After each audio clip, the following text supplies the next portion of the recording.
I say if everybody's ready to get started, I say Yep. we can. So welcome, beautiful people, as always, to another session of our Collective Courage book study with author Dr. Jessica Gordon Nembhard. If this is your first time at a Kepler Institute event, we're a nonprofit organization based in Indianapolis, going 20 years strong, dedicated to building community wealth through social enterprise, youth leadership development, and community discussions and events just like the ones we find ourselves at right now. And it's thanks to community members like yourselves that we can keep events like this free and accessible to the public. So I highly encourage everyone to visit kepra.org and help contribute to our annual campaign goals. We're trying to get to $300,000 leveraging just our social capital. And I think we're actually doing pretty well at 240,000 or so. So we're definitely working our way there. Yeah. Thumbs up. And we'd also like to thank the Indianapolis Recorder newspaper, the premier source of Indianapolis African-American voices, aimed to empower and educate for over 125 years for hosting this event. Very lucky to have them with us. Today, we're gathering to discuss Chapter 8, but also to recognize Ujima, the third day of Kwanzaa. This day represents collective work and responsibility, and I honestly can't think of any better space to encapsulate the power and purpose and even the practice of some of those same principles. And as always, I am honored to introduce Dr. Jessica Gordon Nembhard, renowned political columnist specializing in the solidarity economy, community economics, Black political economy, and popular economic literacy. Her research and publications explore the African American community through the lens of cooperative economic development, worker ownership, wealth inequality, and community-based asset building and approaches to justice.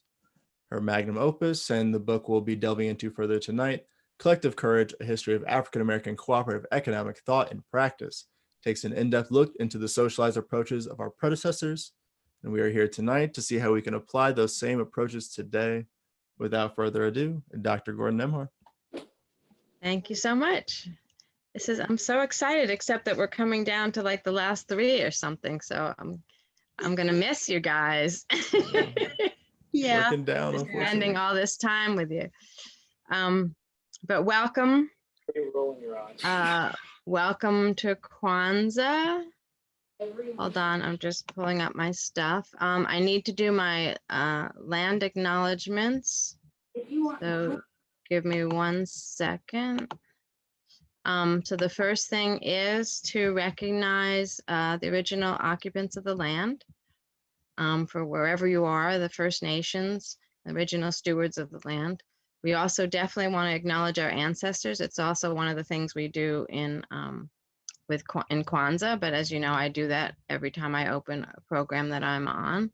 And so we want to remember those enslaved, those who continue to labor without just compensation. I want to invite them into the space with us, right, to be here, to give us their wisdom and to share with us the knowledge and the sense of family and connections that we're creating together.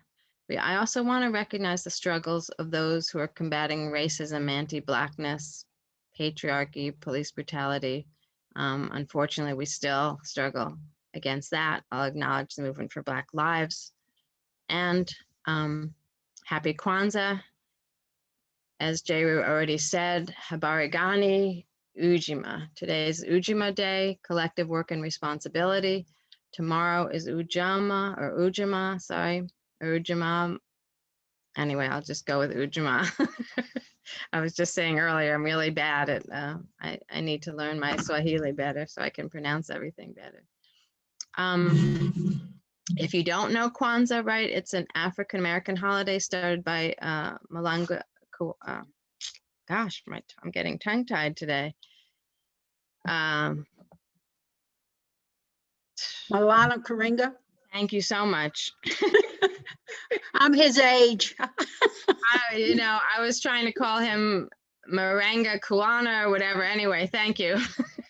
Malana Karenga started it, I guess, in the 70s, late 60s or something? Late 60s, 66. 66. There you go. So you guys know better than me, right? He wanted us to celebrate, right? African diaspora, African heritage, African diaspora, strength of Pan-Africanism, to connect with our roots and culture, and to look to celebrate actually the first harvest is what it is. And basically all civilizations and many African civilizations have some kind of first harvest celebration. He took Swahili terminology and Swahili words, but tried to combine sort of a variety of different ways that people celebrate the first harvest. Called it Kwanzaa, and the 7 symbols and principles, the Nguzo Saba. And sorry, I'm murdering the language. So the first day celebrates the first principle, Umoja. The second day is, and that's unity. The second day is the second principle, Kujichagulia, self-determination. Third day, which is today, Ujima, collective work and responsibility. Fourth day, Ujima, cooperative economics. Fifth day, Nia, purpose. Sixth day, Kuumba. Oh shoot, I forgot what Kuumba is. And the seventh, Creativity. Yeah, creativity. Mhm. Faith. And the seventh principle of the seventh day is Imani faith. We use the red, black, and green symbols. Actually, if you look behind me, you see there's a candle for each of the principles. You see there's fruits for the first fruits. There's gifts because we give not commercial gifts, but gifts of ourselves to each other, right? The notion of gifting, giving of ourselves and helping each other. And what else is back there? Books, I think, is back there because also remember the history. And the red, black, and green, right? Red for our blood, green for the land, and black for our bodies. Did I forget anything else about Kwanzaa? Anybody want to jump in quickly? I'm good? Okay. Spot on. Gonna have a quiet group again tonight. So, and then, yes, so remember at least 2 of the 7 principles are about cooperation, right? Today, Ujima, how we work together, how we're responsible to each other, right? What we do in community and with community and as a community of people, right? And then the 4th principle, Ujima, is the cooperative economics, the actual business ownership, economic relationships as cooperative relationships, working together, deciding things together, all the stuff we've been talking about through this whole series that African Americans have a long history of. And so Kwanzaa is a way to celebrate that. And I'm so happy that we're having our book club today because a bunch of us for years have been saying we should really do more with these 2 principles. And get people who are either practicing Kwanzaa or don't know about Kwanzaa to know not just about Kwanzaa, but the importance of these solidarity economics, cooperative economics principles that are within the Kwanzaa celebration. And then even Kujichagulia with self-determination is actually really important to cooperative economics, right? Because you'll see, I'm going to mention that. We even talk about it in chapter 8, which is our chapter for tonight, about how important cooperatives allow people to have more self-determination, have communities have more control over what's happening economically. And so the notions of self-help, economic self-betterment, community-controlled economic development that are all behind cooperative economics are also behind the Kwanzaa principles, right, of self-determination, working together, and cooperating economically. So they all connect. So what's happening in chapter 8, where I tried to kind of combine what was happening in the rural United States in the 20th century. So again, I think we talked about the fact that by chapter 4 or 5, we switched from being totally chronological to being a little bit chronological and more theme oriented, right? So chapter 4 or 5 was the education theme. Gosh, you'd think I would remember my chapters by now. Or you guys should be jumping in and saying, no, that's the wrong chapter. Chapter 4 is the education theme. Chapter 5 was Young Negroes Cooperative League. Chapter 6 was Great Depression and Necessity, and Chapter 7 was Women, and now Chapter 8 is Rural Cooperative Development, and really looking at the need for economic independence, actual economic emancipation, right? In order to have full political and social independence as well, right? We need to address poverty, job insecurity, and food insecurity with co-ops. So you can see the rural connection, though, of course, these issues are similar in urban settings. Using self-initiated, locally controlled collective endeavors. You'll see that in the experiences we cover in Chapter 8. And then Chapter 8, still, you can't get away from the importance of Black organizations. So we have, again, large Black organizations that are promoting and supporting and educating people about cooperatives so that they can start cooperatives and the co-ops can thrive. So we've got some farmers unions, Black and white. We've got the National Federation of Colored Farmers that sweep through the South in the 1920s and have their headquarters in Chicago. We've got 2 really interesting Black independent schools in North Carolina, Bricks Rural Life School and the Terrell County Training School, which start again in the 30s and into the 40s, teaching their young people as well as their young people's families about cooperative economics. They start a regional and then a statewide Black Co-op Association, which partners with the state health department and agricultural department to actually start training people on how to start credit unions and co-ops. And they're so successful. I mean, it's just an amazing story. And I have not found anything like this in any other state. At least no one did that kind of research. And maybe it's unique to North Carolina, but from 1936, was it, right? They had 3 credit unions, and by 1948, they have 98 these are Black credit unions in the state of North Carolina, because they were able to connect with the Department of Ag and do intensive workshops and training. They created a manual. They had a budget and a 5-year plan in the late 1930s and put that plan to action, and it was successful. In addition to that, they had like 48 other other co-ops that also get developed because people, again, the power of education, the power of organization, the power of planning, right? And the power of, consolidated Black organizations that are deliberately doing this kind of stuff. So that's sort of my overview. We've got 2 people who are doing reflections, and then everybody had homework. So maybe that's why not everybody's on the call this time, because they don't want to do their homework. But everybody's got homework. But we'll start with Mimi, and then Simone, your reflections on Chapter 8. Sure. Thank you. Well, man, it was so rich, and I'm trying to practice succinctness. So I came up with 3 takeaways. So one, and Fannie Lou Hamer talks about her philosophy and just who she is as a person and what she's really trying to do through her work. She's very clear about what it's all about. She talks about freedom. She talks about hope, self-determination, just making our lives better and caring for each other. And it also made me think of, so Rasul, who's one of the young leaders on the Kepper team, he watches this channel called like Stories of Old, which some of the philosophically inclined folks, which I feel like is everybody on this call, might like. He interprets a lot of films and talks about these philosophical concepts. And Sully just sent one out this past week that was really good and talked about how all people seem to seek relationships and meaningful work. And I feel like her work and her philosophy encapsulates that so well.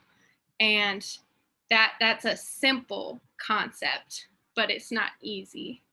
And I also was connecting it to where we're at as Kepra, because as more people begin to discover Kepra Institute and ask more about who we are and how do we do what we do and a lot of times, people are like, well, you do so many different things. What do you do? And it's really all about those same things. Freedom, trying to make a caring community. Just that. So I loved how she encapsulated that in her work, and she spoke to it clearly in a way that other people could connect to it. And then my second piece was, Alvin put the link to the video that Suli had shared. So check it out. And that again was great. The other piece was, so to support that vision, I think you have to build shared leadership. And I saw that as a challenge when you look at how stretched Fannie Lou Hamer was, and how her declining health, her husband's declining health, the death of the financial manager impacted the operations so much. And it just seemed like she was doing so many things, and there was a small number of people doing a lot. And you even had mentioned sometimes people weren't taking the job seriously. And I feel like when you are engaging in community endeavors, and it's a place run out of that heart for community, that can happen sometimes.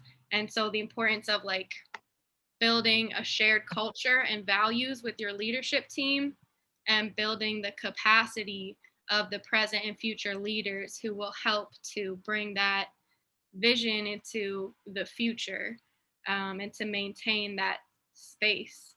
And then the last point was about, tied to that, but a material sustainability approach. So, they talked about some of the administrative challenges and separating, the funds of the farm operation from the social programs. And also, I would say, balancing this spirit of you want to give everything to everybody, but also, what's the mutuality of how everyone who's benefiting is also investing back into the entity that's sustaining you. That's, how are you making sure that you as leaders are stewarding and nurturing this community baby so that it can live? And sometimes we talk about that at Kepra, Kepra is the voice in the room that can't speak. And what is ours? Also definitely spot on with Ujima of collective work and responsibility. How are we all pouring in and supporting this entity that's sustaining us, that is supporting our ability to be how we want to be and who we want to be in the world, in a very unique way.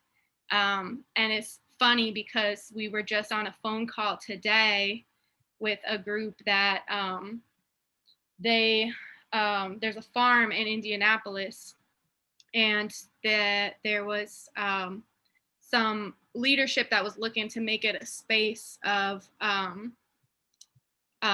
living, financial opportunity, holistic well-being, especially focused on women of color coming out of incarceration.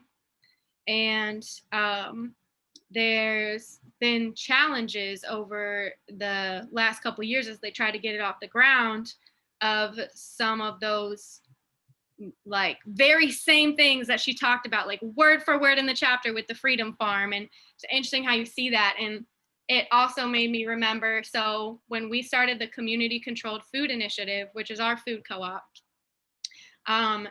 so Taisha is a wonderful woman, resource mother in the community that grows food, and is just very passionate and helped build the Community Controlled Food Initiative. So one of the co-leaders, and early on we were working together on on pricing the project, setting up SNAP EBT, and it was so hard for us because we both just had a heart where we just wanted to give everything away. That's just how we felt about it. And everybody should eat.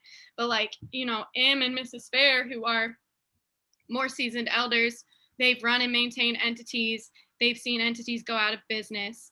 And they, kept trying to say hey, it's not a bad thing to have that spirit, But if you don't figure out how to make the ends meet, it's going to be grand opening, grand closing. And you will no longer have the opportunity to serve the community because your platform is kaput.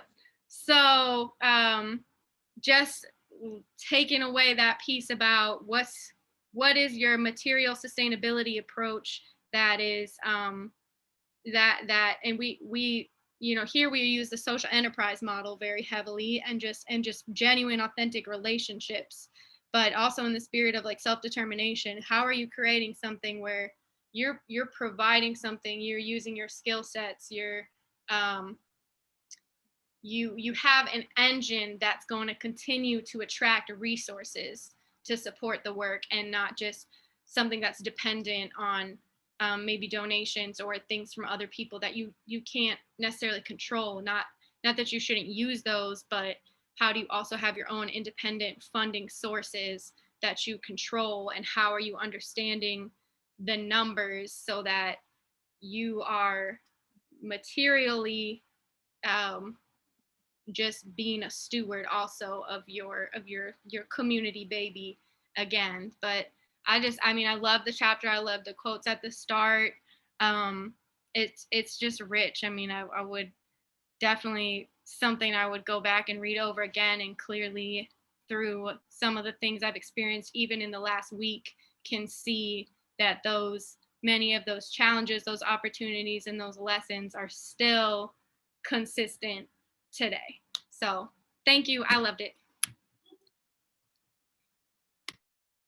Thanks so much. That was really, really great job. And I love how you kind of kept bringing it back to your own experience, to Kepra's experience, how it's still relevant today.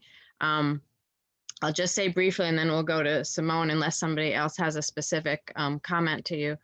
But I actually, I'm so glad to hear your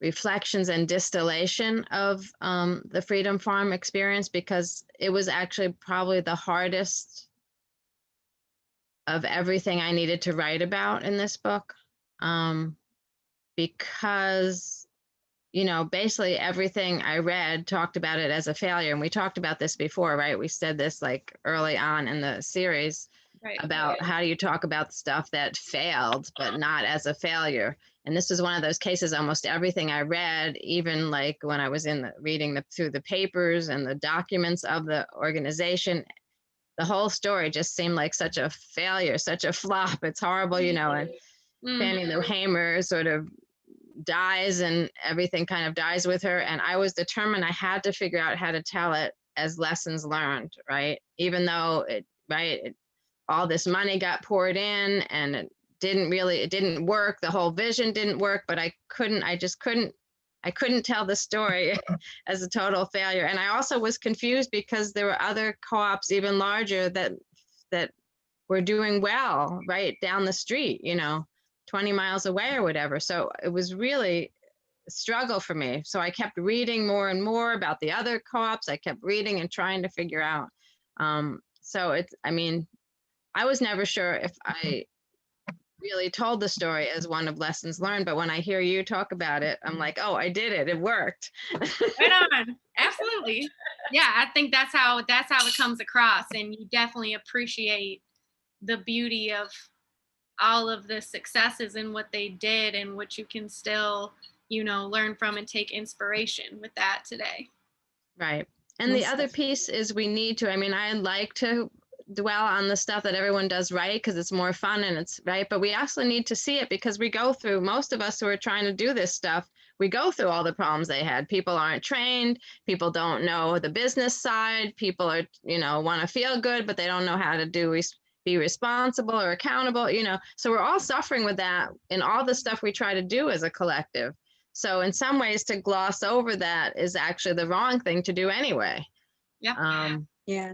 I love how, like just what you said, it was definitely like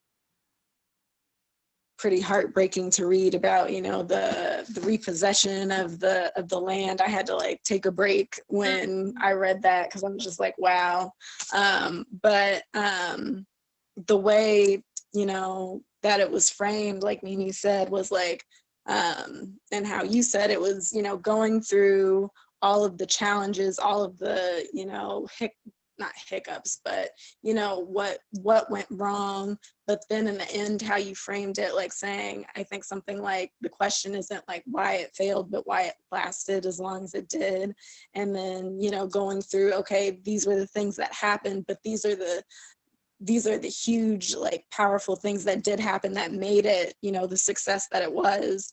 And you know, how can we learn from that and you know, do something great as well. So yeah. Yeah. Great. Yeah. Dr. Nembhard, I just also wanted to add that, you know, in previous, when we discussed previous chapters, I've asked the question a couple of times, like, well, what happened? Like, what happened to this group? Mhm. And so Yeah. it felt like this chapter answered that question. And so Right.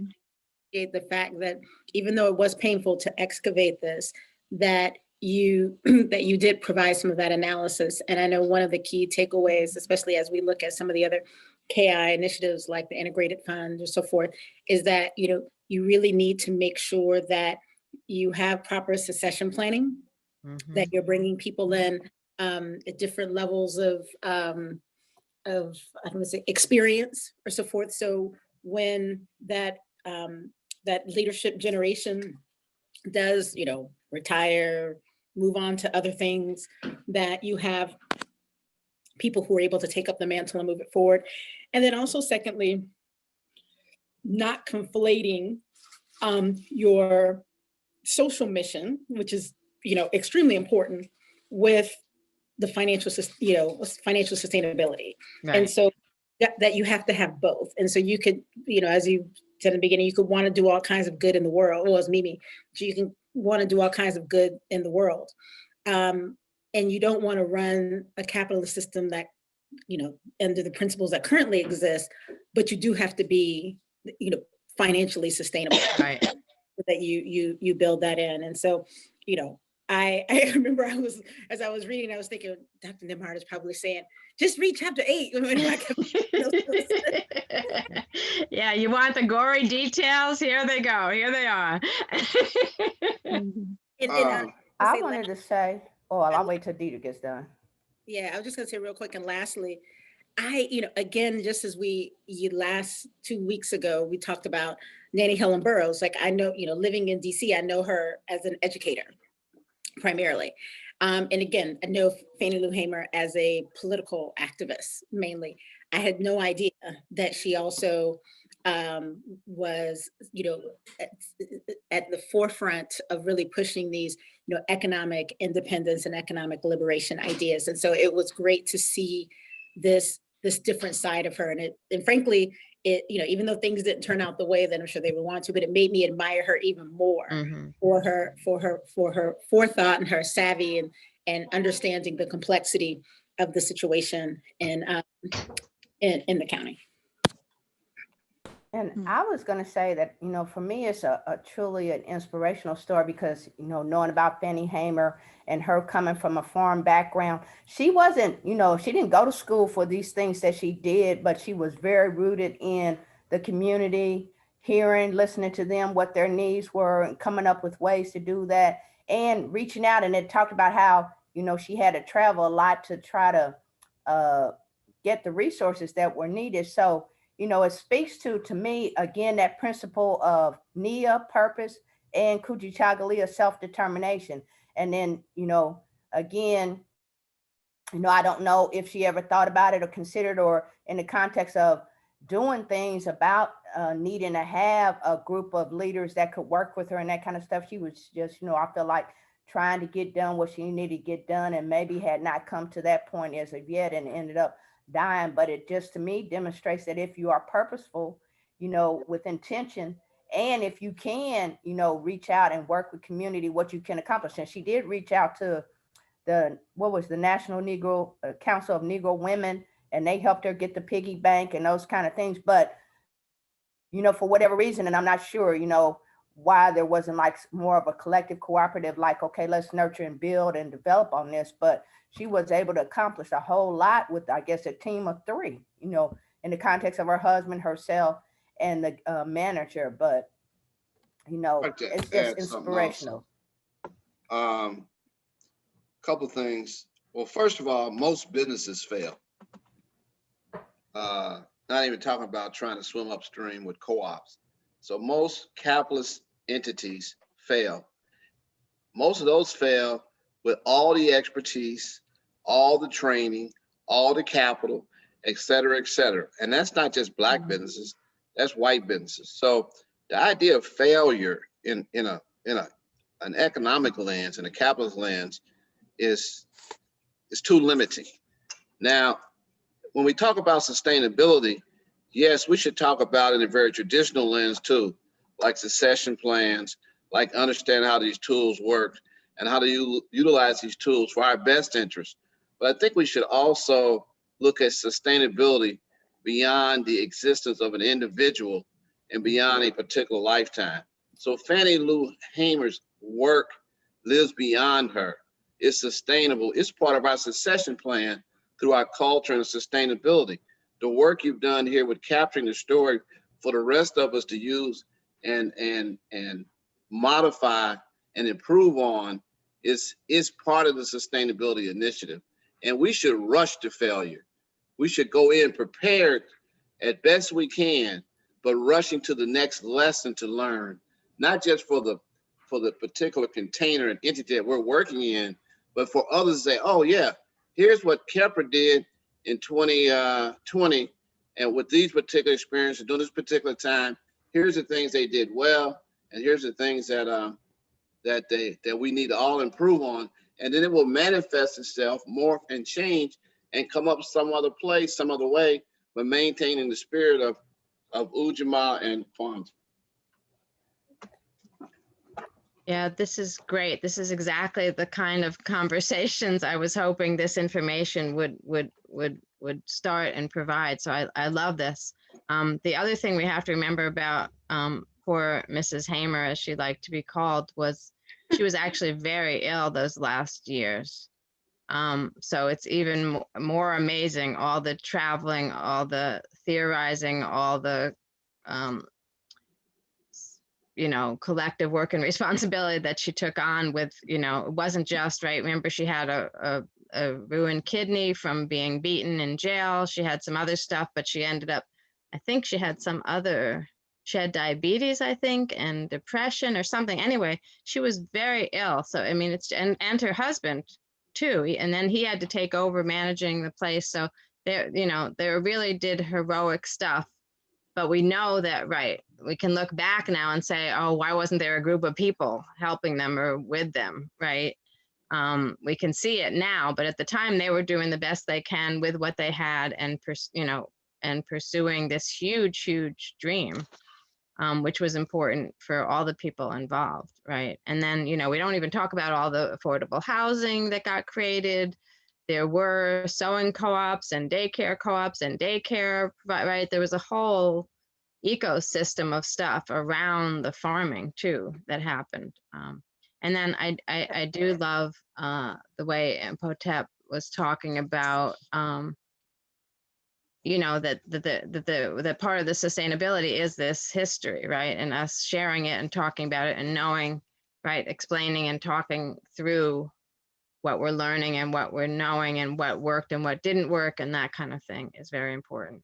I think the other thing that we do have to grapple with in terms of the financial sustainability was, even though her model depended a lot on philanthropy, she was determined not to take federal money. Mm-hmm. And a lot of the other farms, and in fact, we know that the whole U.S. agricultural system survives because of federal subsidies, which she refused to take. So then there's that other issue, right? What do we do about public money? Isn't it our own tax money? So should we be that reluctant to accept it, or should we be demanding it, but on our terms, right? So there's I think for those of us who are thinking about, what to do in the 21st century, that's another strategy for us. Is there a demand to use public money to do these kinds of things that we could control so that the money wouldn't control us and we could use it in the way we want? I actually have been writing some stuff on reparations money, right? One, we need reparations for all the sabotage. And remember, there's 2 important sabotage cases in this chapter as well. So part of the case for reparations, I think, also rests on all the sabotage against Black co-op economic challenges. But the reparations money, we could be using it to put into co-op education and developing co-ops and doing co-op loan funds and co-op grants and stuff. And that should be demand money, not money where they're telling us what to do with it, but we're telling them what to do with it. So that's another topic we could get into, but we didn't actually let Simone talk yet. So I think we should let Simone talk and then we can keep going. Oh, I was completely listening, so you guys were not bothering me at all. Well, I'm going to, of course, I just read this chapter, so please forgive me. I'm going to complete the rest of the book. I just said I have a madhouse here. Please don't apologize. You do not owe us any apology at all. Right, no apologies necessary. Okay, hold on, let me see. I have my husband helped me with my presentation here. So babe, how do I you have to share your screen? I have to share my screen. I don't know how to share my screen. I clicked share my screen. No, Trey needs to give you access. Is he still on? Where is he? Right now, let's see. Look going down the list looking for you here. Let's see. She's under Kenneth. I changed my name, so oh, you changed it. My name. Oh, there it is. There, I was like, wait, where's that? See Kenneth? There we go. Great. Thank you, sir. Click that. This. Where you share. You got it. There it is. Okay, so we're all talking about chapter 8, and also we're going to just show representation of today of Kwanzaa, Ujima, collective work responsibility. So I just made some bullet points about the different sections of the chapters, and I'm just going to briefly share with you some points that I learned from each section. So the first one about the Black Rural Co-op, there was a connection between economic independence and political independence in the South. So in order for them to gain their own independence, this is something that helped them get this with the cooperative farming. And so this is just something that that they strive to do. And this is something that they saw as a way to get their own independence. And then the next section was National Federation of Colored Farmers. And their purpose was basically to help, they learned about essentially purchasing wholesale was a lot cheaper than purchasing from the white landowners, because of course they owned everything, but they figured once they got together and they were able to pool their money essentially and purchase wholesale versus buying from the white landowners independently, they were able to save money. And in that saving of the money, they were able to help people purchase their own farms and just become independent and they just were able to be upon themselves and not have to be so dependent on the white landowners. And let me see, I'm losing my things. And next, the schools, as you previously discussed, the brick rural schools, they created an adult education program. So they helped some people, I guess, who had issues with learning, and they created that education program. Excuse me. And they were also able to help credit unions because the banks were not really accessible. So they helped them with their buying clubs, and the credit unions just helped them be able to have an opportunity to purchase and again pool their resources in order to have some financial means in the game of society. Were these Black credit unions? These were Black credit unions. Really? Okay. As Kenneth was being a teacher. Absolutely, Black credit unions, yes. And also between 1944 and 1946, there was a huge influx in the creation of credit unions. It went from 32 being created to 72, just in a 2-year span. So I thought that was fascinating that they were able to overtly double the amount of credit unions. And that just made, financial power more plentiful within the community for that. I thought that was really interesting. The one topic that I found most interesting was pig banking, how they got together to create this farm. They purchased a farm of 50 pigs to help families feed themselves, essentially. So Ms. Hamer, as you said, that she likes to be called, she said that it's great that they're able to farm and have vegetables, but these people need meat. They need something else to eat as well. So that's where they got together and created this pig bank and bought these 50 pigs. And they were trained, the families who participated in this co-op, they were able to train them to teach them how to take care of the pregnant pigs. And so they weren't allowed to sell them. They had to keep them and they had to take care of them so that they can continue and grow and learn how to take care of themselves, be self-sufficient with the learning of this pig banking. So that was actually my favorite part of this chapter. I just read it a couple of times just so I can make sure that I knew all the nuances of it. I just thought it was just very interesting about how they purchase pigs to help people feed themselves. And it's like, you teach a man to fish, and so I thought that was the favorite part. That was my favorite part. I thought that was about making fun of cops at first. You did not. Yeah. He just has to have his voice in there. That's all. You did not. I did. Kenneth, you ain't the only one. The pig banking. So bank the cops, right? No. This was a wealth creation process, right? Because you get a pregnant sow, she has 2 or 3 piglets, you get to keep one and do whatever you need to so your family can eat, and you give back at least 1 piglet back into the bank so somebody else can get a pig. Right. It's a great wealth. It was a great wealth, as well as you said, making sure people had meat to eat. Wealth project. Sorry, go ahead, Simone. No. I just wanted to hear your expansion on that, because it was my favorite. I was just fascinated with the whole idea of not just the cooperative aspect of it, was just the fact this idea was like, yes, these people have vegetables and vegetables are great. And Kim was like, they should teach people just to eat vegetables. That's what we should have been doing, focusing on vegetables. But the fact that, yes, you need vegetables, the vegetables are great, but you need to be able to get full and have other nutrients in it. So you can't really get full from a whole bunch of potatoes and celery. I mean, you can essentially, but you want to eat something else. So I just thought it was interesting that it's not cows. The cows are too much to maintain, but pigs, they only get to be so big. So I thought that was very interesting. They chose pigs. I just, like I said, I just like that. And the next one that the Freedom Farm Corporation, it's just really how it all just tied in all together, how they help low income people, it's all about help them feed themselves, how to learn how to own homes, how to be economically independent. They helped expand social services, so to help people get food stamps and other social things. So just help open their eyes to all the things that that had access to. Show us a picture of Fannie Lou Hamer. And Kenneth has a picture of Fannie Lou Hamer up here. I didn't realize that's who that was. He helped with the pictures. I didn't do the pictures. I did the content. He did the pictures.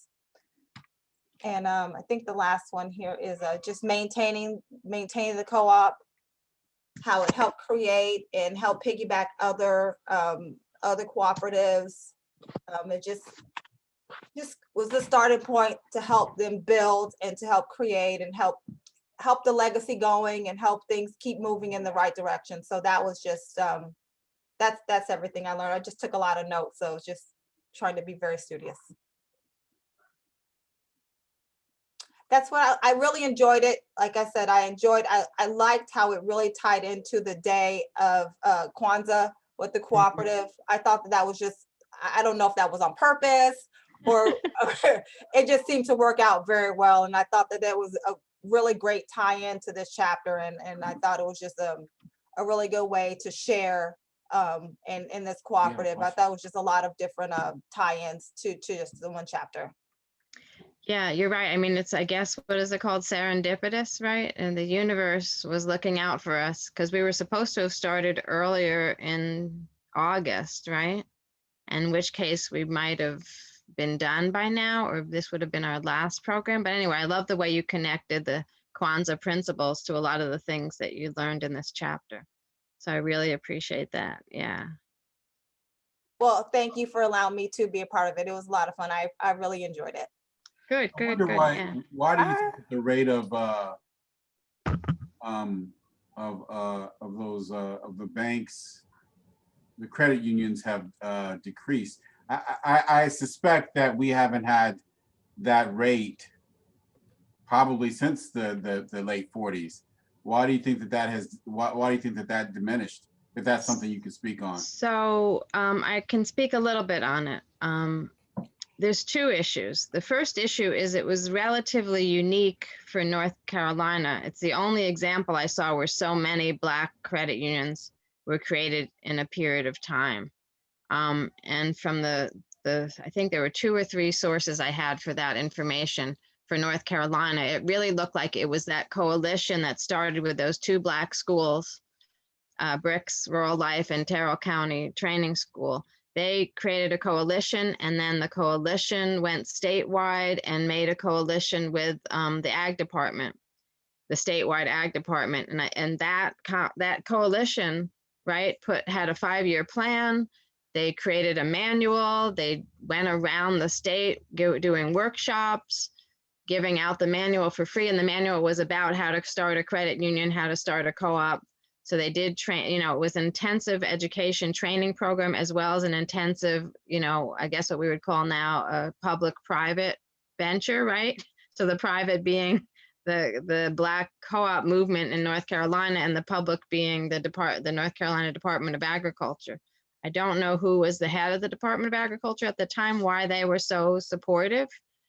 But clearly it was, one of those confluences where the people who had the plan were able to get the right allies and supporters.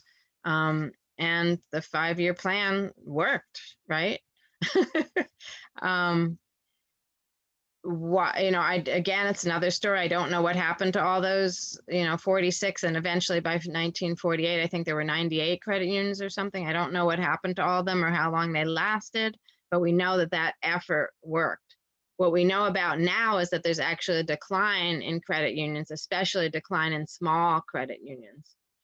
And we know the reason. There's 2 major reasons. One is the regulators, especially the federal regulators, who I believe also regulate the state chartered ones. We have been talking about different charters.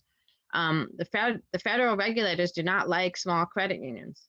They have been requiring credit unions to have more and more reserves and to be larger and larger. And so they're forcing mergers. They're forcing the very small community development credit unions to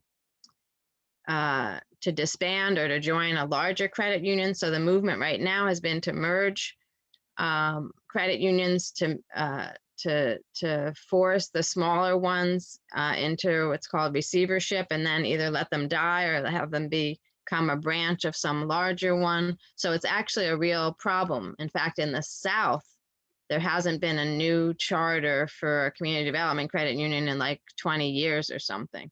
So those of us in the credit union movement are very upset about that. That's one of the issues going forward. How do you make sure there's more support for credit unions, and how do we stop this, right? This forcing of the very locally controlled smaller credit unions that would be the ones that we're talking about that Black communities have been involved in. Why should they have to be merged into these larger credit unions? One of the reasons is the second reason why the credit unions some of them are declining, which is the ability to do all those digital services and all the new 21st century services, right? A lot of the small credit unions can't give an online app. They can't do, there's a bunch of stuff they can't do because they're so small. However, there is a credit union, like there's a credit union mortgage association, so that a credit union can give a mortgage through the National Credit Union Mortgage Association. So there are ways. There's now a new, what's it called? There's a credit union network. Like my credit union is part of a network so that we all can use the ATM for free through a credit union network that's on most of the ATM machines. So there's a variety of things that are happening to help the smaller credit unions, but the feds are not that sympathetic. And so they've been reducing the number and making it much harder. There's a Black credit union that was starting in St. Paul, Minneapolis, and they actually decided to get accredited at the state because it was too hard for them to get the national level accreditation. So they're going through their state level, which is not bad because, as I said, there's a lot of credit unions that are state credit unions, but they had wanted originally to be a national credit union. But we also talked offline, or I guess just as we were coming on recording, we talked about that the group Appeal out of Washington, D.C. has actually put in a charter for a national Black credit union. And it looks like they're going to be able to get it through in another couple of years. They've got to raise some money first. So that was a long answer to your question, but hopefully that answered it. I have a question. I can't find the term right now, but you mentioned, I don't know if it was blues, legacy. Blues epistemology, the blues epistemology. What is that? Yeah, so my friend Clyde Woods, or the former, he's passed now. He wrote a book called Development Arrested. And he's a American studies person. So he connects sort of culture and political economy. I'm just trying to look at the subtitle of the name of his book because that helps to explain where that blues epistemology idea comes from. So what he talks about,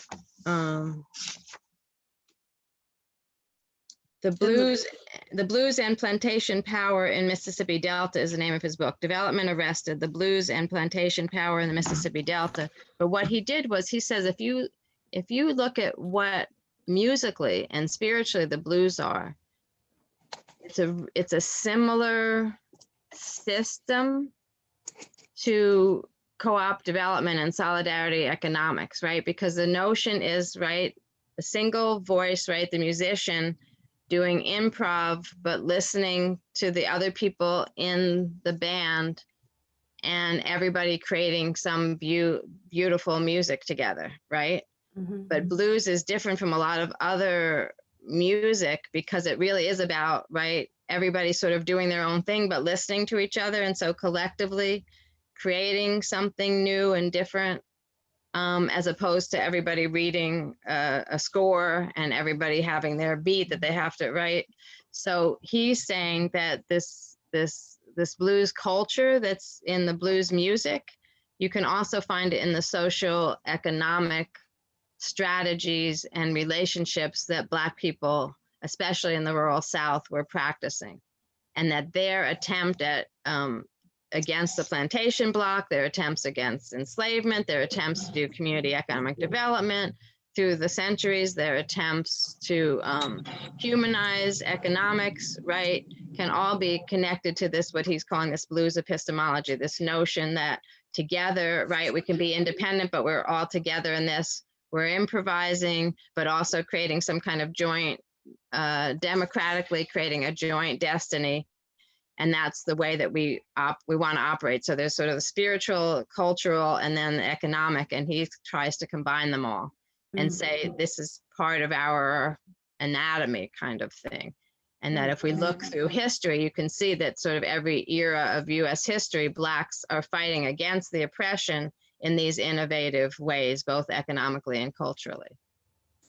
Okay, what was his name? The author? Clyde Woods. Okay. Yeah, I'm so glad you mentioned that, P, because that was also a part that really stuck out to me. And, you know, you talked about how it came out of like the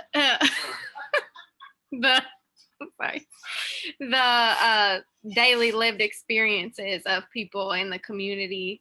And, you know, I think the way that like music grows and community music, just that kind of organic thing that manifests out of people's lives and kind of the spirit distilled through the music. And when you put that in, yeah, I love that part too and wanted to know more. So thank you. Yeah, and thanks. I usually love to talk about it and I forgot. So thanks for bringing it up, both of you. Because I do think for me, it's also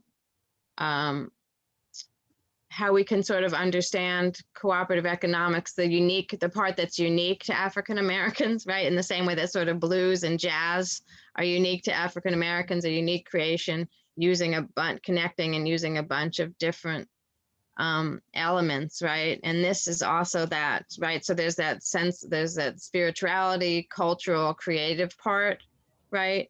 It also helped for me, it helped to fill in that gap. Remember I said at the very beginning or somewhere that partly I started doing the research and then wrote the book because everyone kept telling me, oh, Black people don't do co-ops, right? It's not part of our culture. And for me, Clyde Woods was showing, right, I was able to find it's part of our economics, right? But he actually was the one who shows it's really part of our culture, right? Part of our spirituality, our being, and that it's easier for people to see it in the music because we're used to talking about those music metaphors, right? We're used to talking about it. When you talk about jazz and blues, you're used to talking about improvisation and democracy and collectivity, right? We're not used to talking about it in economics. So the way that he was able to bring that social, cultural music that people are much more comfortable with and show that it's also bled into and feeds into and is connected to the political economy and the economics, and that it's all part of our DNA, our being, our culture, our experience, our civilization, right? To me, it kind of put, what do you call it? The icing on the cake kind of thing. And I want to say that for me, like when I was reading it, it was making me think, so, I definitely agree that it's a part of our culture, it's a part of who we are, and probably, I guess, our part of any human being, but we know we have our cultural expression, but it's like, what Fannie Lou Hamer was doing in terms of self-determination, creativity. I was like, when I grew up, we were calling it nationalism, but, there's always been this, what I want to say, and I don't know if it's a strain, but there's always been that aspect of us as a people, to take even the worst situation and try to figure out how to make it better and to build on it and engage other people in it as well. And then we learn from it. So I was like, no matter what we call it, the name may change and hopefully it's a reiteration in terms of learning and building on it, but it always exists and it always manifests itself. Absolutely. Yeah, absolutely. More comments on Simone or on aspects that we read? You're unmuted. I just want to ditto the importance of the cultural aspect in all our work, because if we're not careful, we learn these tools and then we try to apply them the same way as our oppressor. And then of course, the end outcome is either failure or just more extraction, exploitation. And then, I like to say white supremacy is colorblind. It really don't care. It really don't care what color they are, as long as they are extracting those resources. But that whole thing about the blues and improv just speaks to our resilience, our resistance. And it's important, even in the economy section, to begin to use language, an explanation that redefines it in a space that's relevant to our own experience. So that's good stuff, y'all. Yeah, absolutely. Hey, Simone, tell Kenneth he's a great instructor. Yeah, jokes. Simone's doing childcare or something. We lost She is now. I gave up. Hey, is my barber considered, because you asked us to do homework for cooperative economics, or co-ops rather, Black co-ops, is my barber considered would that be considered a co-op? Because I was thinking, well, I he's give him money probably for a my small, haircut, and he he's gives it back probably to a his. sole proprietor. Yeah, he's probably a sole proprietor, but there is something about the barber shop that's very solidarity economics, right? Some people say it's like the only place where men share finances and resources. in DVD. addition to the social relations. So it's not exactly a co-op, but I think we could say it's a solidarity economy. And Trey, sorry, like were you that. trying to say something, Trey? Yeah, I said I used to get a lot of DVDs at the barbershop after my haircut. It was great. He said he shared a lot of Yeah. he sold a lot of DVDs. after his DVDs, hair- right? Yeah, it's a after place his of haircut. commerce. You know, it's a place of commerce, especially where Black men can be on equal footing with each other in a business setting, right? Yeah. Um, I will add, I think one reflection as I was reading, and just like also for talking about the economy and cooperatives, is just how important land is. right. And like, what does shared land ownership look like? And just this concept even of sole ownership of land that's very capitalist in nature. And I know also during this time, you have like the emergence of community land trusts tied to the civil rights movement that still continues today, and like the ongoing process of decolonization. And you know, just like challenges even within our own experience of like owning property and owning land as a collective allows us to do so much more, even especially with like farming. And like we were leasing free city lots, and we ran into challenges of being able to keep that lot like long-term perpetual way for community benefit. And yeah, and it's just like a lot of conversations, I think, often don't think about land ownership, even though like we as humans and like living on this earth are tied to the land. So that was just other like one reflection. Yeah, it's one of the reasons I do that land acknowledgement and ancestral acknowledgement at the beginning, because of how important land, right? Controllers, at least stewardship of the land and control over land, even if we want to get away from an ownership concept. But clearly through the history, ownership has mattered because that was the only way to have stewardship or control over the land. And yeah, for any kind of economics, it's pretty essential. And yet, again, it's one of those things where whites made sure that Blacks couldn't, right? First, we couldn't own our own bodies, then we couldn't own land, right? What are the two things, right? Labor depends on you owning your own body, and all the other productive stuff requires you to own land. And we took both, and both of those things were alienated from us and taken away from us. And so, right, part of this history is about how ways to get it back, right? Ways to be able to control that land again for our self-determination, for our liberation. So it's another, and then like looking at the rural piece, right? That's a huge aspect of these rural efforts are about control over land. I did, thanks for reminding me that I gave you all homework. I was about to say, what are we going to talk about next? I just posted in the chat my questions, right? One, if you had a favorite co-op quote or a favorite co-op example. A couple, I think Simone and Mimi told us their favorite co-ops. Any co-op, did you find any co-ops in your personal history or your local history? And then what would you do? What will you do in 2021 to further the Black co-op movement? So any or all of those questions are on the table. I would like to start just because I've just been thinking about this. And of course, I belong to a food co-op back in the 70s, Black Power and all that stuff.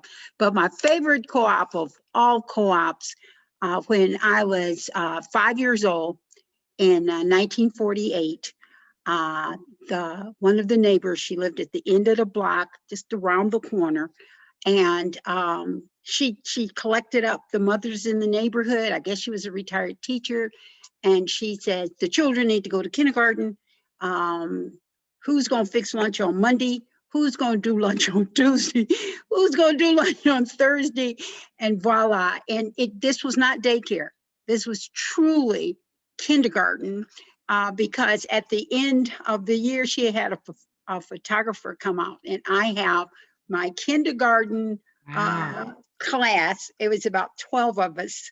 And there we all are, 5-year-olds. I was a cutie. I bet you were. I bet you were. Cutie. And all 5-year-olds were there in the class, just looking all genius-like. And so that was a co-op back in 48. Wow. in a neighborhood that, and I didn't know that we didn't have. I mean, I didn't have no idea that we were in a very low not social, but economic condition. I had no idea, because in 1948, you know, we all dressed beautifully and went to church on Sunday. But I'm just trying to say that it didn't take it. No one waited around for. I mean, kindergarten wasn't even mandatory, but she Right, not decided then, right. that the children in the neighborhood needed to know ABCs and their numbers. They needed to know things before they got to first grade. And so Yeah. So that was before Head Start, right? Before mandatory 1948. kindergarten. Yeah, Yeah, that's I was born in that's amazing. 43. Yeah. Yeah, So wow. I'm 77 and I went to kindergarten. Woo. So that's my favorite, and I'll pass it along. Okay, remember, everybody has to say something in the spirit of Kwanzaa. She didn't So share what keep she's it gonna going. do in. She didn't share what she's gonna do in 2021.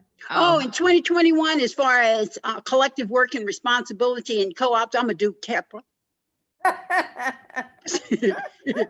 I'm gonna I do. feel like that's going to be half of our answers. Yeah, I'm sitting here like right on, right on. I co-sign. I'm a do.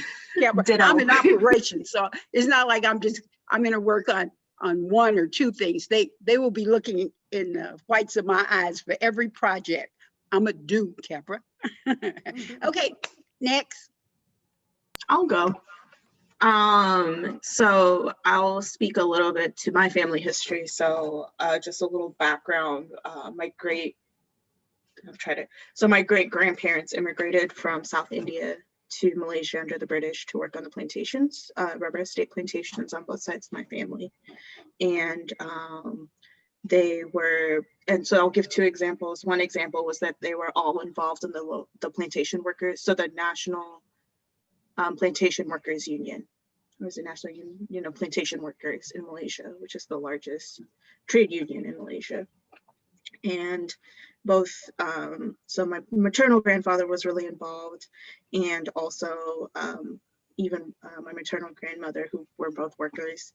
And they would each month go around and collect like a small due, and they would use that to invest in the like education of kids. You would have set up Tamil schools, which is the language and ethnic group that I'm from. And another thing that my culture also very common in Malaysia that they still do to today, and like my aunt, my Bedima, my mom's sister, is also involved is in their version of a susu, which we call a kute, which means like a gathering of people or cooperative, where they have like folks that know each other, have a deep relationship, invest a certain amount of money each month, and they do based off a lottery system until everybody gets picked on who gets that collection of money that month. Yes. And so they still do that today in an informal setting, and as a way to help like invest or like have a lump sum of money for like to pay for their kid's wedding, or if they need to like get some sort of like high capital investment in like an appliance or something like that, or a down payment on a house. And that still like exists today. Like, you know, my aunt has retired, but especially when she was active at the steel factory she worked at, like they would, and some other women, and it was very common among women to do this, participate in that. So, and then like Miss Fair, what I will do to further the Black Co-op movement is continue to work at Kepra, continue to invest, sweat equity and everything, and then also try to change some of my like consumer habits and like try to buy cooperative and Black as possible. People of color. Great. Thank you. Next. I'll go.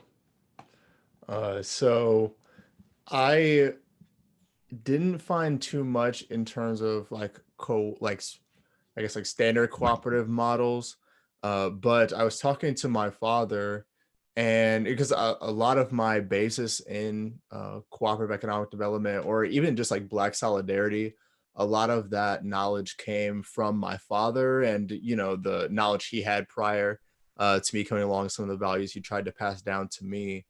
And he always used to tell me about how it was his church where he got a lot of those ideals as far as Black solidarity goes, because they would actually have study circles. They would have different economists from across the nation like come in and kind of give talks to people.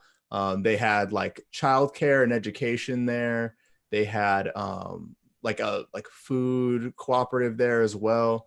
I mean, of course, this is just like people in the community working through the church, so it wasn't anything gigantic, but they met their needs like that.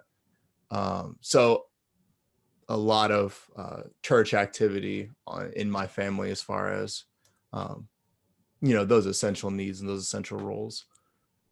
And then as far as what I'm going to do in 2021, I would honestly like to host more stuff like this, get the word out there, do more education, do more to let people know that there are alternatives. Because, when I was reading through the chapter, one thing that really stuck out to me was that even back then, they were like, nobody knows, nobody has the training. And that's kind of an event that happens over and over and over again throughout the book. And, it's something that I'm thinking of right now as a contemporary issue. They say history doesn't repeat, it echoes, right? So I'm finding myself in that same space, and I want to get more people on the wave, or at least, thinking about it. I think a lot of people are more primed so now than possibly ever to be more receptive to that kind of information, because now more so than ever, people are looking for alternatives to capitalism because it hasn't really been working out all that well. But hey, for $1.67 a day, you too can support an American. Oh yeah, but I'll pass from there. Gonna say I can go next. I'm in the working from the garage there. Yeah, so an example of cooperative economics, I was just thinking of these things that I've recently seen or just witnessed locally here in Houston, but from a kind of a different standpoint, I noticed that a lot of contracting like within a city doesn't go within our favor within the Black community. Noticed, I actually know of someone who actually started off with a car rental firm, but then he had a car rental business, but now he's been doing construction as well, and contracting in general. And with that being said, when it comes to construction, he's always ready to build when it comes to contracting. And there was a Black investment group that purchased about, I want to say 20 blocks in Fifth Ward in Houston, but just having Black construction companies and contractors ready at all times for something to build change within our favor is always a good thing, which I've noticed. So that's kind of like a system always, like if you find it, get it, purchase it, build it for us. It's right there for us. But I see that happening all the time, like not in our favor. I saw that. But then besides Kepler in 2021, I guess building a system to be more stable virtually. I guess being able to work better virtually and providing for others virtually too is good. I want to basically do cooperatively. Great. Yeah. Thanks. I like to go. I'm gonna make mine short because I want all the young kids to go say their full piece. But the one thing I want to say is you've been a blessing, and this comes from a non-religious person. I really appreciate scholars, and you're at the top of the line there. And you should. I mean, I'm not sure how much my words weigh heavy with you, but you should take that seriously in terms of. I do. Thank you very much. That's the highest compliment. I appreciate that. You're amazing. The other thing I want to say, Trey, you show is fine. I'm so happy you my nephew. You must have like 20 girlfriends, man. You was really. What happened? You really got handsome, man. I'm so happy you are my nephew. Man, how many girlfriends you got? I'm looking at you. I said, my nephew is gorgeous. All right. Can we keep moving? Keep it moving. Okay. The other thing is, lastly, all right. So thank you. The only thing I want to say is, in terms of cooperative economics, that's kind of hard. I volunteer a lot in my community. I'm a community college professor, as I said before. You know, to be honest with you, I've kind of gotten everything that I want. I've been privileged. So the only thing that I can tell you in terms of giving back, not just because in terms of giving back to my community, I want to do more for my wife, who's really trying to do something more for herself. And for me, that's a way for giving back to the community, and for even my sons and for Black males. That's always been an endeavor for mine. You know, I need to look for more ways and I think that there is one, because I did the research. There's one cooperative group in St. Petersburg, Florida. I will look them up and find out what they're about and see if I can participate. But more specifically, I'd like to do more for my family. And then also continue to contribute financially to Kepper. And then that's it. Thank you. Great, thank you. And thank you for your monthly donation. We do appreciate it. Yeah, I was gonna pull back my donation when I found out that you guys are getting 240. I said 240,000. We trying for 300,000. You can't do a fund. No, You that's can't good. do a fund without a bunch of money. Right, That's yeah, good, you that's gotta good. have money to make money, you know No, that's that. good. So you And to gotta keep supporting them. Yeah, actually, that's what I'm gonna do for 2021. I'll be a sustainer too. I have to become a Kepper sustainer. Thank you. That Thank should be everybody's homework for 2021. Everybody watching on Right, Facebook thank too, you. go ahead and That's right, I'm get on challenging you all, Kepper.org right? and donate right now. Thank you so much. So who's next? Who did their homework? I did my homework. So. Okay, we can't hear you. Oh, you can't? Kind of quiet. Yeah. Sir, you on a webcam? Yeah, you sound far away, Okay, Deidre. what about now? There it is. Yeah, It's it better, was it's better better. before. Okay. Yeah, I don't know what happened. Yeah. I had it on my my boom speakers and I realized it doesn't do microphone. So the example that I have, my mom already took the food co-op that she was a member of in the 70s, and I remember going to pick up food with her. But I was part of a daycare co-op here in DC back when my oldest was 2. So he's like 2 and 3. And the parents at the time I lived kind of close to Capitol Hill. So it was like mostly Capitol Hill. It was the basement of a church. And then the parents had to volunteer it was Tuesdays and Thursdays, and we had to volunteer twice a week, and it had to be a parent, like it couldn't be a nanny or so forth.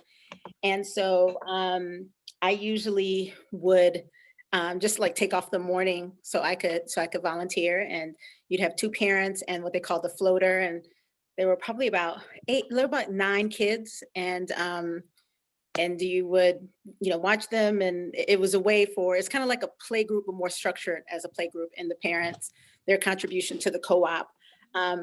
It was like a small monetary contribution, but it was mostly the labor. And one thing I learned about it was I don't like changing other kids' diapers. I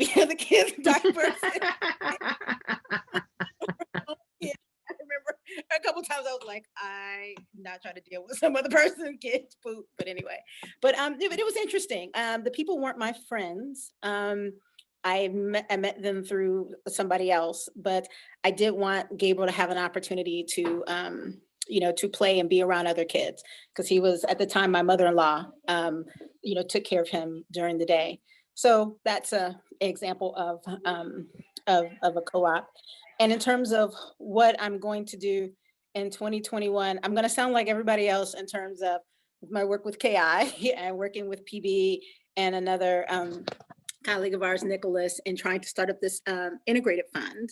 And in PB, you'll hear me say this on Wednesday, but I'll say it now that, I think really being intentional about how the integrated fund can not just fund co-ops, do that, but also potentially incubate co-ops as well.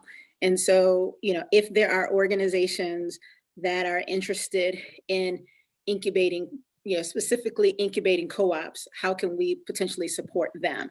Because kind of going back to the example of the chapter today, this idea of making sure that your plan is tight, that your succession planning is tight, that you are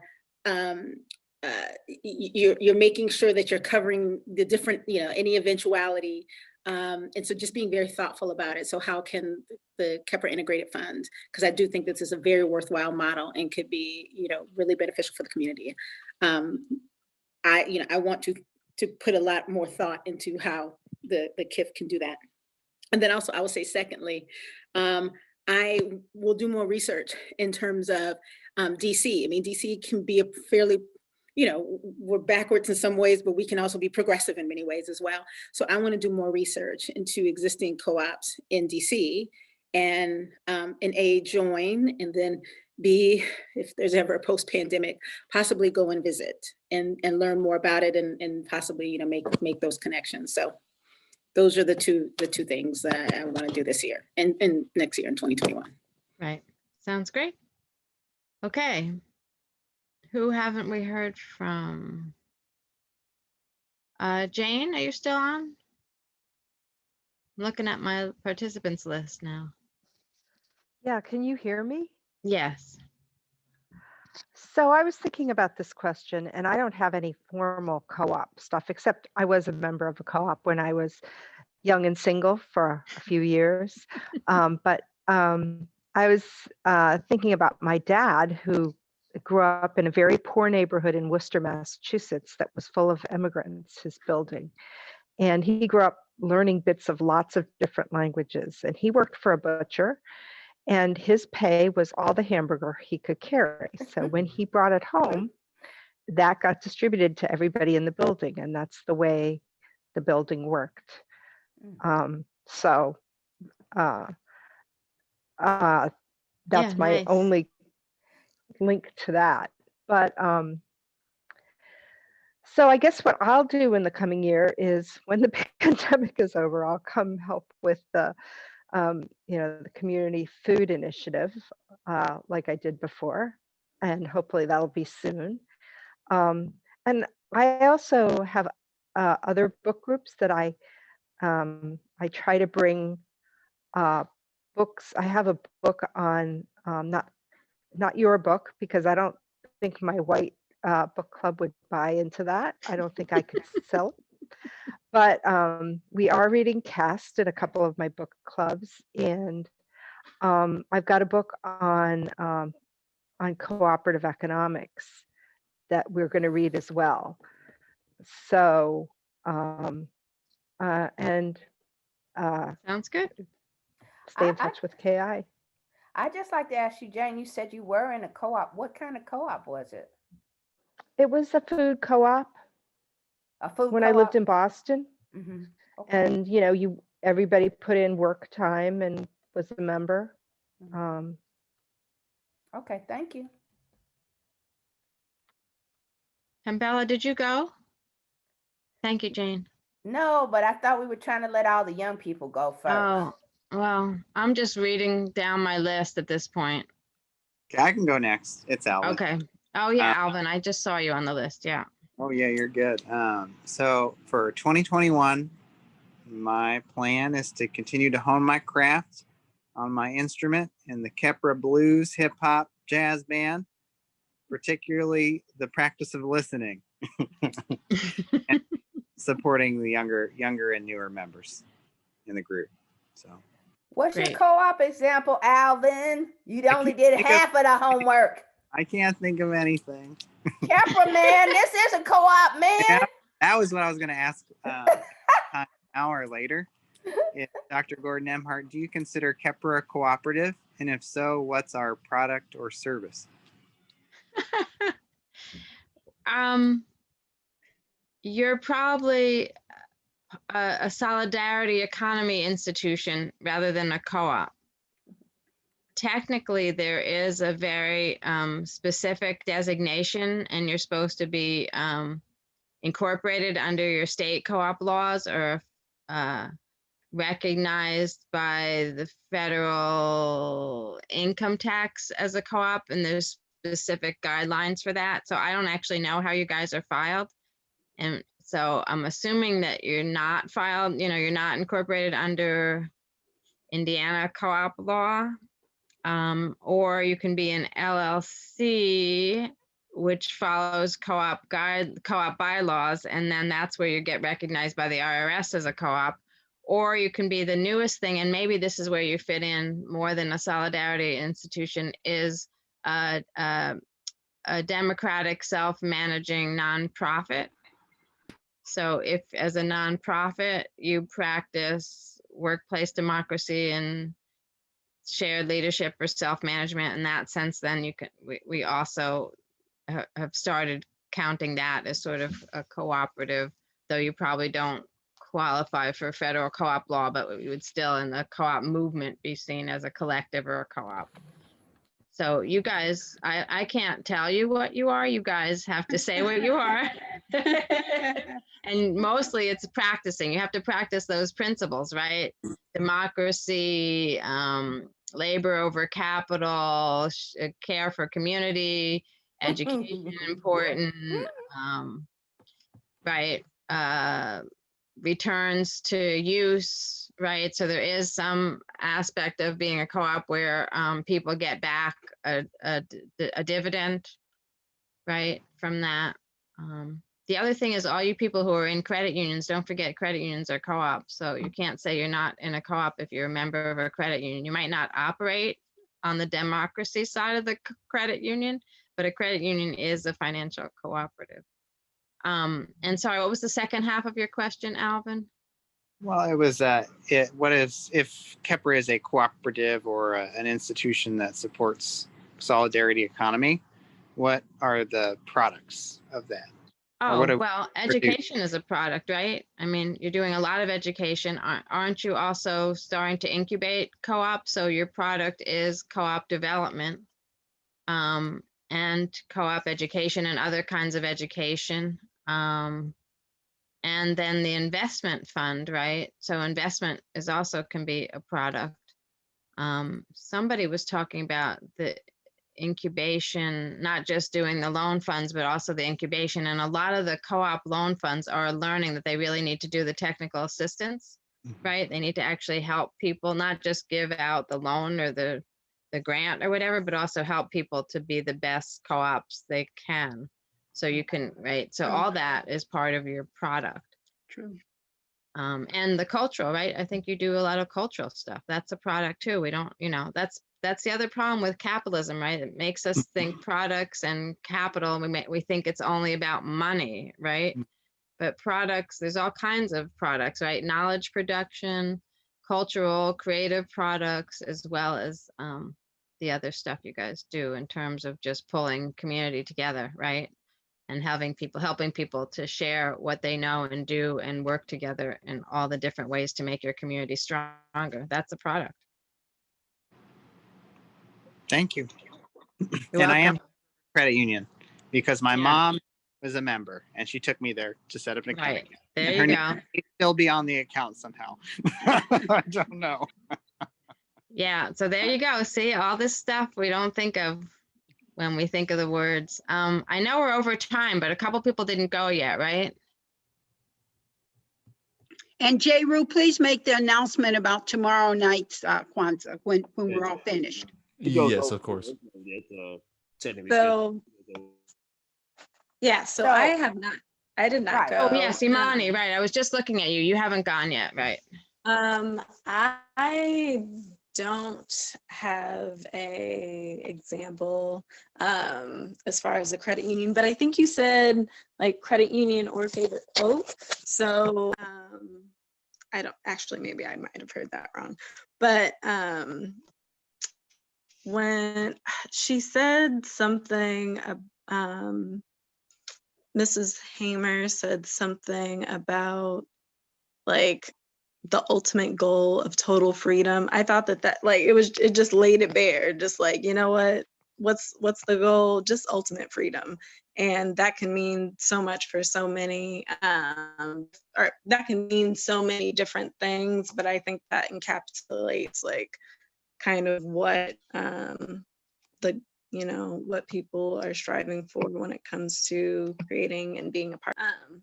As far as like what I want to do in the coming year, I would say I don't know, I guess this isn't really like collective, but I feel like it feeds into that, and is just like working on like better educating myself and like honing my own kind of like talents and skills, and hopefully, you know, building those so I can better give and participate.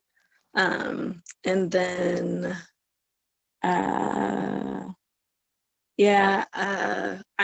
I'm a part of a credit union. It's like a little small one. When you were describing like the different types of credit unions, like the federal versus state, I think that they're like a small community co-op, and they don't have, you know, all the bells and whistles, but I like them. And yeah, wait, I think I'm missing something, but I can't. Let's see. No, you did good. You did a favorite quote, which I was trying to find it, but I know it's one of my favorite quotes too. So, but anyway, so yeah, you didn't have to answer all of them, but I think everybody wanted answers to what you're going to do in 2021. Well, I'll go ahead and share as I guess the last one, and this is kind of a shared experience, me and him. So in 1982, when I got out of college, I had never heard of a cooperative. And then I was involved with the nationalist community here. And so we were part of the Ujamaa Food Co-op. And M was the executive director, and I was the membership outreach chair. And like, I think we did like, I want to say it might have been weekly or every 2 weeks. And we had like a variety of products. We had vegetables, we had honey, we had cheese, we had fruit. And I think sometimes we even had meat. And so, but the interesting thing is when M took it over, they had been operating off a credit, and a lot of people hadn't been paying, and it wasn't, you know, going to survive. And so he had to change that, and people got mad, but it eventually went under. And then, like, I think it lasted for like 5 years. The last spot, it was in our garage behind our house. And then it eventually, we closed it down. Great. 2021. What are you going to be up to? There's a lot of things I want to do. So like Deidre mentioned, the Kepler Integrated Fund to help fund cooperative businesses, social enterprises. And then also, you know, looking at how we can, right now we bank with Chase and Fifth Third, but the fund hopefully will be in a credit union so we can diversify and begin to support a financial institution as a credit union. And I want to look at that personally, how I can do that with my finances as well. And like Gil said, try to find ways to buy from cooperatives too. So that's it for me. Great. Great. All right. I think we got almost everybody. So I think we should close out, but I know Jeru has some closing announcements. I just want to say again, it's always a pleasure hanging out with you guys. Another great conversation. I learned from you guys every time. So I really appreciate that. Enjoy the rest of the Kwanzaa week, right? We've got the rest of the principles to get through. And happy New Year. And speaking of having the rest of the principles to get to, we are having an would this be Ujamaa? Ujamaa. We are having that event tomorrow, Tuesday, December 29th from 11 to 2. Just having different artists and different entrepreneurs in the Indianapolis space come in and kind of talk about how they're implementing Ujamaa into community. So definitely be sure to get out there and celebrate with us as we did here. I'll say this is great. So talk about the door prizes. Oh snap! How could I forget the door prizes? So we're doing a raffle throughout the event. We're giving away 5 $1,000 grants to different entrepreneurs. So you're gonna want to sign up for that if you want to enter in for a chance to win. I mean, I know I could definitely. Let me stop. Hey, y'all. Do we have a policy said no Kepler associates can qualify? We don't even have to have that policy. That's a fact. That is just a fact.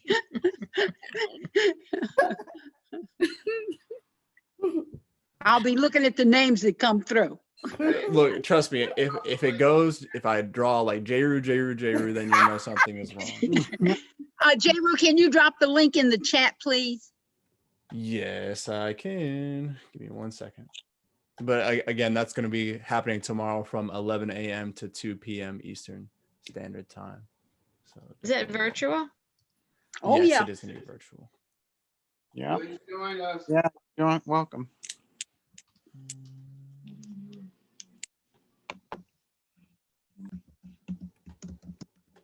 Got it in the chat yet? Because I don't want to close down till. I'm trying to find it. Do you want me to post the Zoom link to it, or do you want me to post the? Yeah. Just post the whatever the registration is. I have a question. This might be a silly question, and I'm thinking it's a no, but there's not a way to like access chats after the Zoom call is finished, right? You just have to You can copy and save it paste now. somewhere. Yeah, you you can- can. Yeah, that's what I was thinking. Just Look copy down and at the paste. bottom where Okay. it says file or whatever, those 3 little dots at the bottom of the chat. If you click on that, it'll say save it. It'll save it to your computer. Oh, wow, I didn't know that. If you're on the Thank you. phone, I don't know what it didn't does know if you're on the phone, but if you're on a laptop or a computer, yeah, those 3 dots, it gives you an option to save the chat.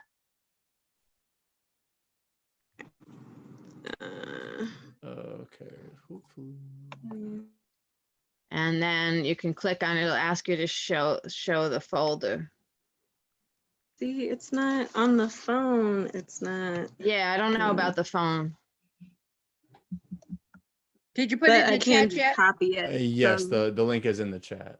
Oh, okay. But it's easy to just copy to my clipboard. so- Yeah. Okay. Okay. Thank you, Mimi. Mimi Yeah. put it in also. Okay. Wonderful. Happy New Year, Dr. Gordon. everybody. All right, All happy right, Kwanzaa, everybody. bye, Happy New everybody. Year. Friendly session. Oh, see you. Oh, wait, 2 Yeah. people for next time. Oh, January snap. January 13th, is it? I'd be willing to go again. Okay, if January 11th it is, Oklahoma. January 11th, chapter 9. One more person, at least. Mom, have you gone yet? Well, no, old people, me and Pambana and, we're sitting around waiting for the people I that think we, we've gone through all the young people and even I the thought- not No, so I young don't people like think me and so. Kenneth. Alvin hasn't gone. I was about to say Alvin. thank you. Tried to hide, Alvin. All right, Alvin. We are Okay, nominating chapter you. 9. Okay. All right, and if somebody else besides Jeru, we can, since he's gone already. You can go twice.